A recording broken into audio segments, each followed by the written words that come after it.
Hey all, thanks for tuning in. This episode is going to be a venison chipotle quesadilla. But before we can turn it into the quesadilla, we got to cook the venison. And what I have here is ground venison from a deer I harvested last year. I vacuum seal it, keeps most of my meat fresh. I don't really have to trim and worry about freezer burn anymore. We're going to open that up. We're going to put it on the cast iron skillet here. We're going to do basic taco mix seasoning. We're going to do chili pepper and cumin. We're going to cook the venison probably half to 3/4 of the way through.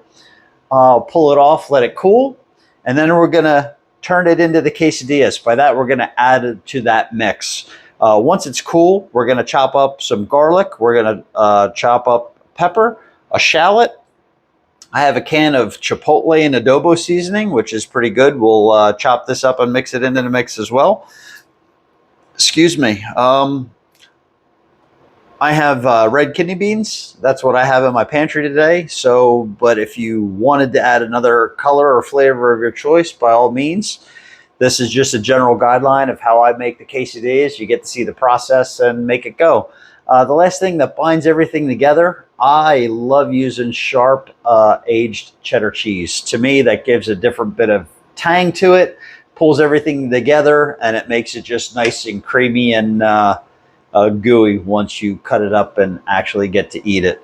When the quesadilla is done, I'm going to put a link to a couple other videos. We're going to serve it with Pico De Gallo.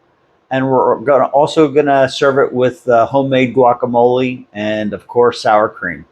So let's get into it. First, we got to make our taco mix. So to that, I have about a tablespoon of butter. I like when you let butter turn to a golden or a brownish color. Kind of gives a nutty flavor and aroma. I like that. All right, so it is ready to go.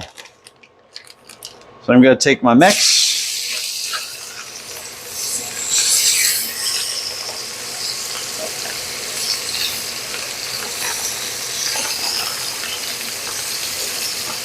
You don't want to overcrowd the pan. I have it set in 3 clumps, so what I'm actually doing is letting that little bit of surface area brown with the meat.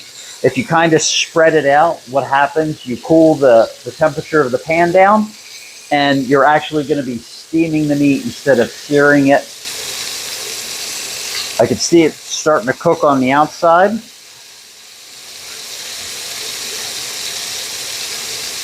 And then when I flip it, I'm going to go to another side of the pan that has nothing on it.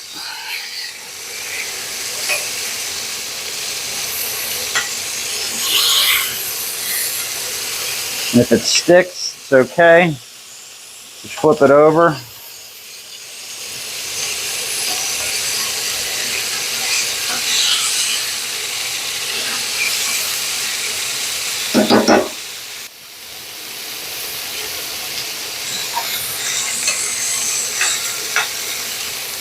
And now we're going to start to break it up.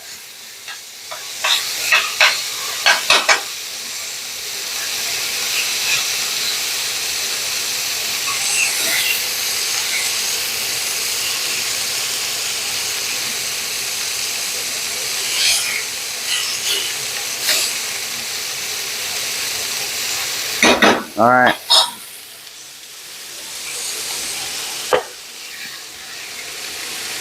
I'm going to take what's to be about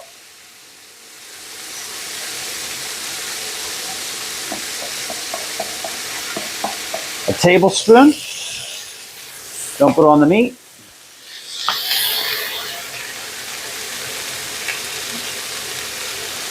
And that was chili powder. This one is cumin. And about a tablespoon as well.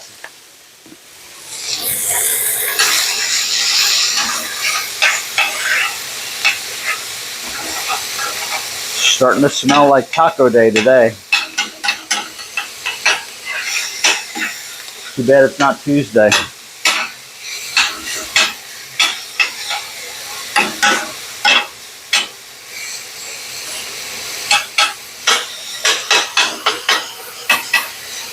All right, you can still see it liquidy, and you can still see the moisture in the pan. So at this point, it's not all the way 100% cooked. I'm going to say I'm about 75% there. So now I'm going to shut off the heat and let it sit. All right, so we're back. We have our venison taco mix. It's cooling right now. It's been off the flame for about 10 minutes. So I figured I'd go ahead and start the mix, get ready for the next piece. I got a bell pepper.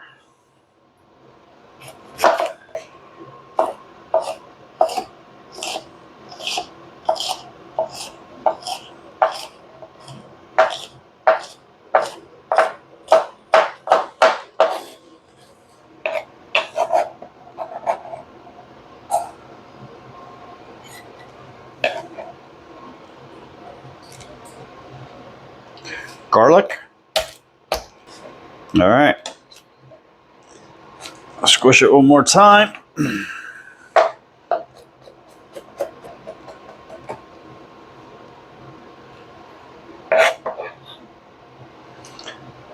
Garlic.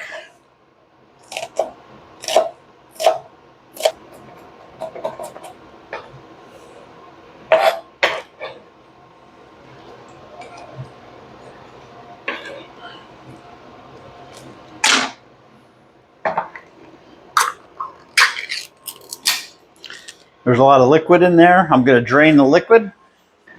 And then for the ratio between the beans and the meat, I take a look. I want more meat than beans, so I just add what I think is appropriate.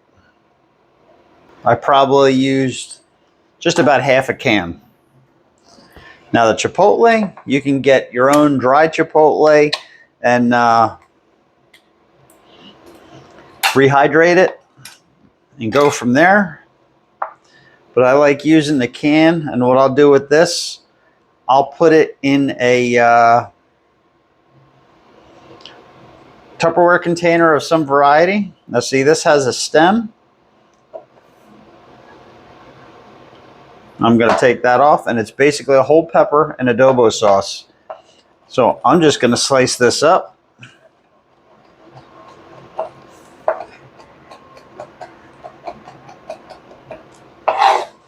We're going to take our meat. And actually, I like small pieces. So I see some big pieces here.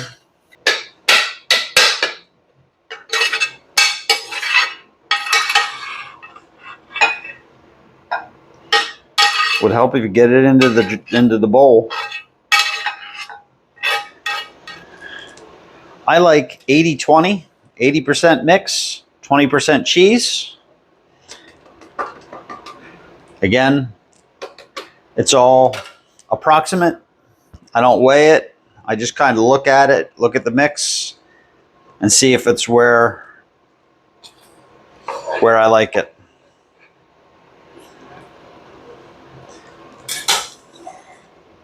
Turn it on to high, and we're going to cook this with butter. So that's going to be our choice, and we can't let it get smoking hot on this pan because it'll burn the outside and it won't cook all the way through. So the whole point of the quesadilla, how I do it, we're going to get the butter on the outside, we're going to fold it in half, or we're going to do it with two quesadillas. I'm going to show you two different ways to wrap this. The whole timing of this, you want the outside on both sides to be golden, which should, for this, this is a tortilla size flour tortilla.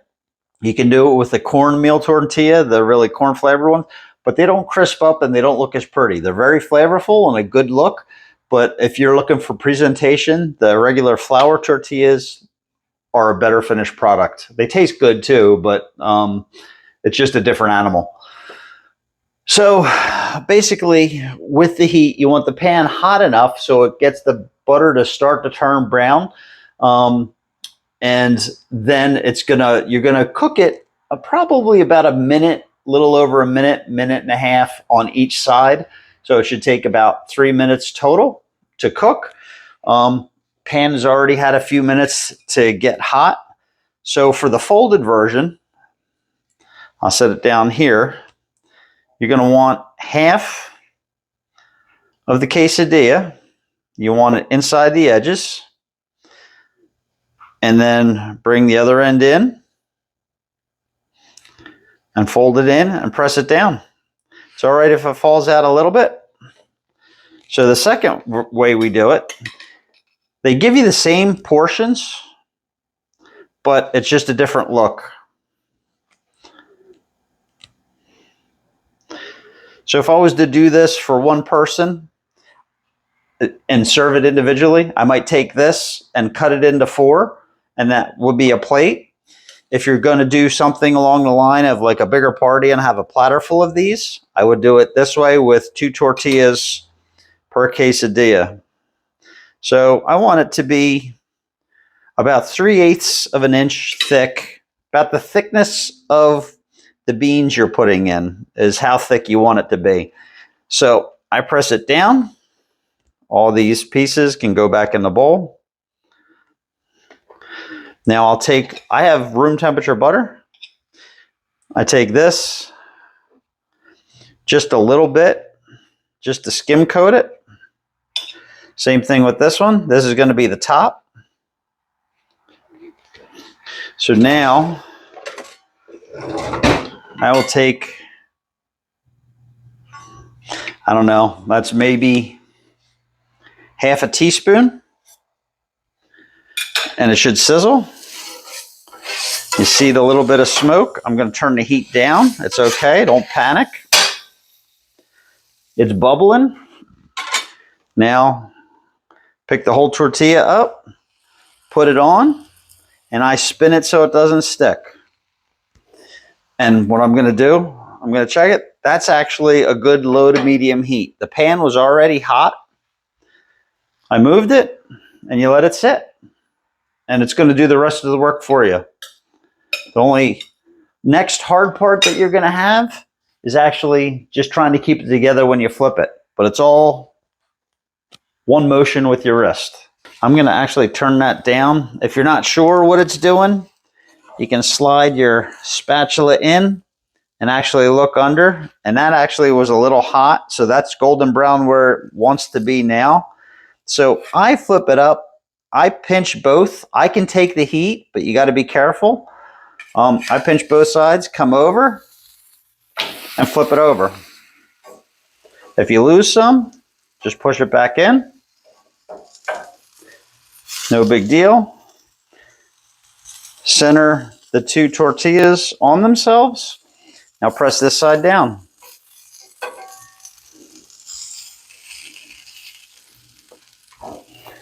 And that's it. That's actually a nice color right there. That's going to be a snack for later.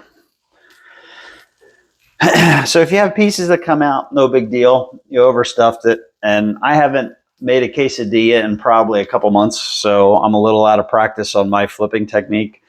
And if I wanted to, if this was just for me, I would add maybe a little bit more cheese, but we'll see it at the end when we cut it. It all takes practice, and the more quesadillas you make, the better you'll be. There we go. Take the bean off. Now I use even less butter.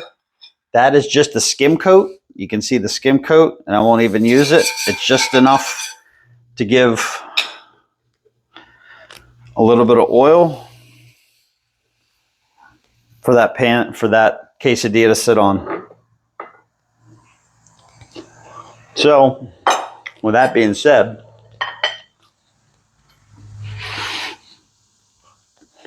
easiest way to do this, since it's a taco, I'll cut this into 4. If you get a burrito-sized flour tortilla, which would probably make it this big, I would cut them into 8 pieces. This, actually, I like it appetizer portion, so it's going to be 6. And basically what I do, you can see it cut there.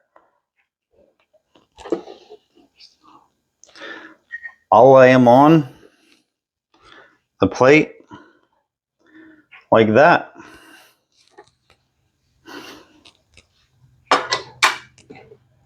And so now in my head, I know it's been about a minute. I'm gonna go back to this one.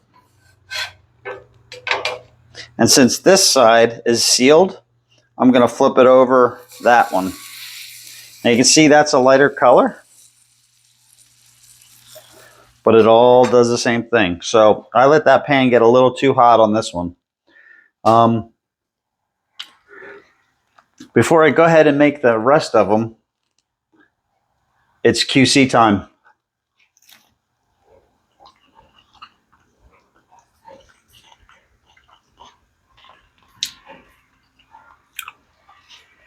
Needs more cheese.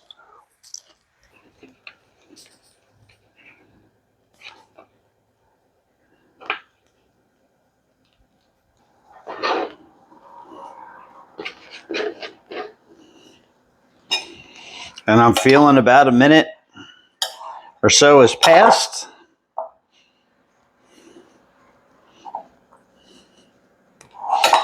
I'm going to get one more tortilla made.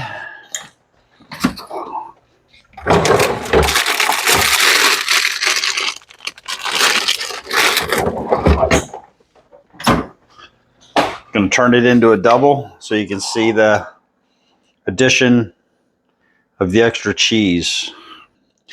Take the top, smash it down.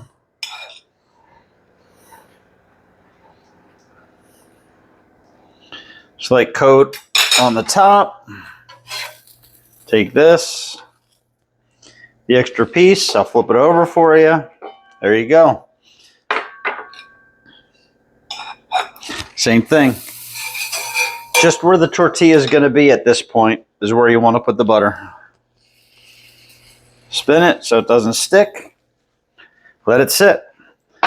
So now you see the individual. This was one tortilla shell. This is the part that I don't like about it. It's just me. I like the golden crust. I like the crunch. This is not bad, but this would be more like an individual. What I'd serve for an individual if I made it for my family. I'd make it this way. So you see, one tortilla gets me 3, 2 tortillas got me 6 slices. But once you put it on the plate, you'll never tell the difference. So I'm going to go ahead and make a couple more. I'm going to set it up so that I can make a nice thumbnail picture. That's it. Venison Chipotle Quesadilla. Ground venison, use it up. It's almost hunting season. It's the third week of August right now. Time to use up some of that venison so you can make room in your freezer. Thank you for tuning in. If you like it, please like and subscribe. I'm going to be trying to do this. I'm going to put something out once every 7 to 10 days. So thank you for tuning in. See you on the next one.